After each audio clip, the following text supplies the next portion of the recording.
Support for today's episode comes from Amazon, sharing stories and initiatives focused on protecting water resources and strengthening water resilience in communities around the world. Wisconsin PFAS settlement with Tyco requires $10 million payment and 20-year remediation commitment.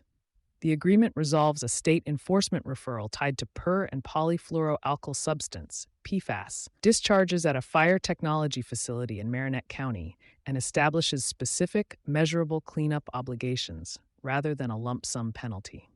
Wisconsin Governor Tony Evers and the Wisconsin Department of Natural Resources, DNR, announced a settlement with Tyco Fire Products LP, Tyco, over PFAS contamination originating from the Tyco Fire Technology Center in Marinette. The DNR had referred Tyco for charges during the governor's first term, alleging the company violated the state's spills law by failing to report, investigate, and remediate PFAS discharges at and around the facility. The agreement requires Tyco to pay $10 million into Wisconsin's PFAS Trust Fund, provide deep drinking water wells for every existing plot within an agreed area for the next 20 years, and continue monitoring and reporting on ground and surface water quality. Tyco must also establish PFAS cleanup goals for soil, groundwater, and surface water, submit remediation documentation to the DNR for approval, and operate a groundwater extraction and treatment system. The DNR retains authority to approve, conditionally approve, or reject Tyco's submittals throughout the process.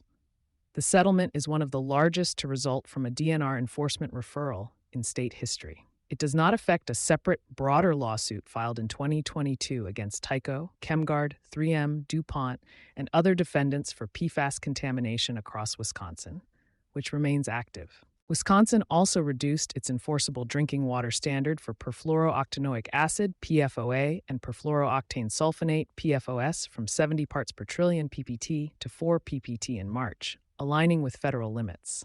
Wisconsin enacted the $125 million PFAS cleanup investment earlier this year through two bipartisan bills, with settlement funds from the Tyco agreement adding to that total.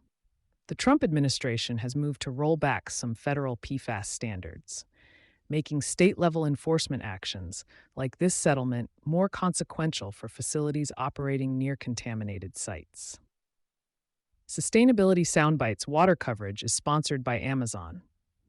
Visit the link in our show notes to learn more about Amazon's Spotlight on Water. For sponsorship opportunities with Environment and Energy Leader, please reach out to a member of our team.